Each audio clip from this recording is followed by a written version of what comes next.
Ireland are just, it's just not good enough, the behaviour. I think we have a broken social contract in terms of housing. In terms of the housing crisis, it's horrendous, you know, since the recession, you know, a lot of people have lost their houses. There was a stop in the, you know, in the building industry, which, you know, in terms of like meeting the head-on needs of facilitating housing for people who live in Ireland, it's disproportional. We need public housing, we need a proper estate management, that we have none of that. They just build houses now, they leave people to their own devices.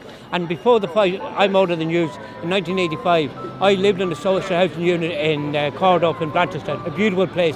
The £5,000 first time buyer's grant was given.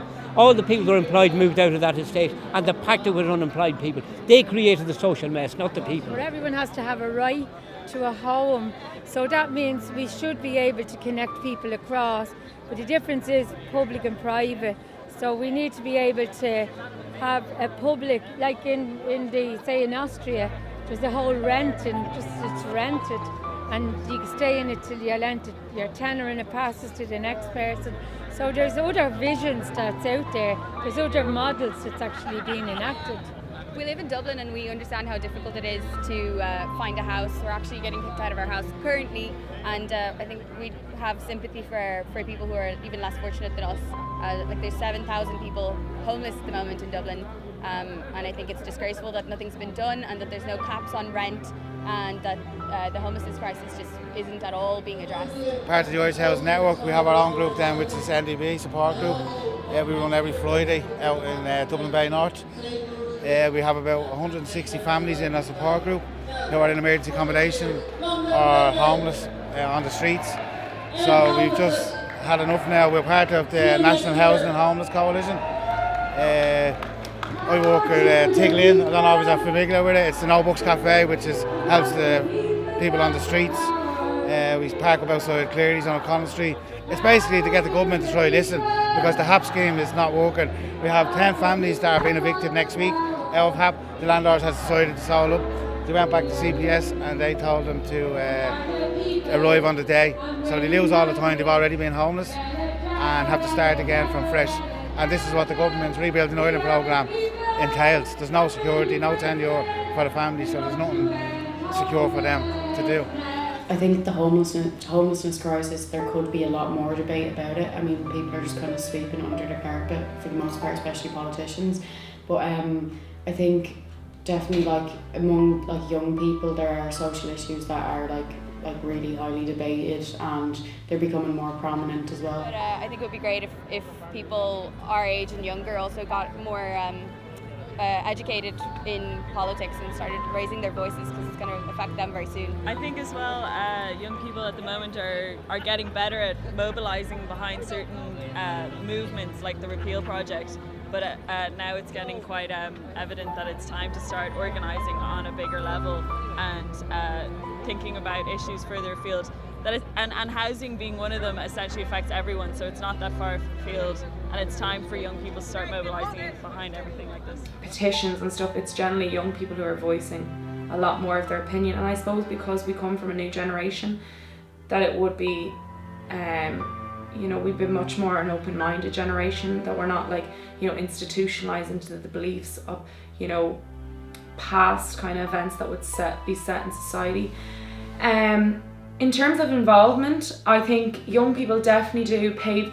It's funny, from my perception of voluntary work, or in terms of different stuff like that, my perception of the age range would be generally a young enough age range. I think a lot of college students branch out into voluntary work, you know, if it's a means of like progressing in their own degree, or just having extra time, or, you know, finding who they are themselves. I find that a lot of younger people would engage in social issues. I participated in a Christmas in,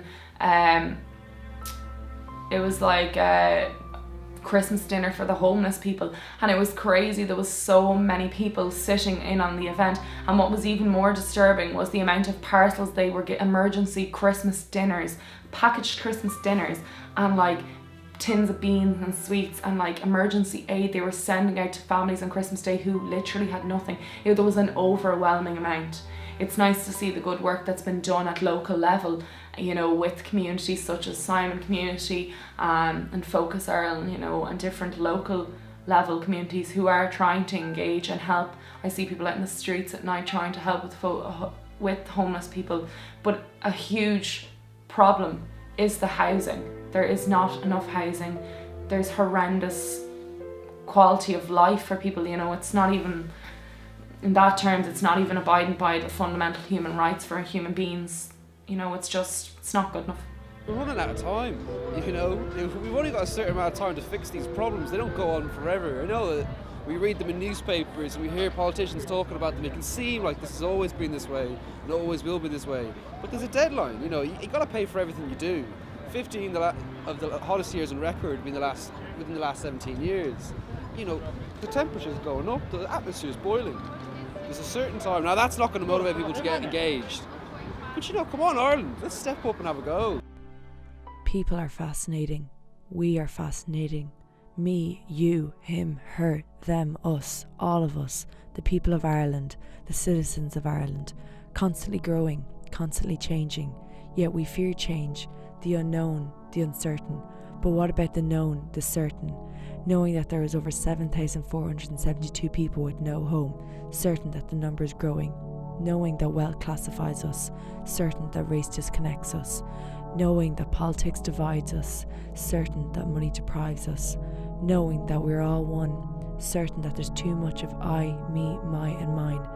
Knowing that everything starts with a conversation, certain that we need to start more. Knowing that we make decisions every day, certain that our choices have impact.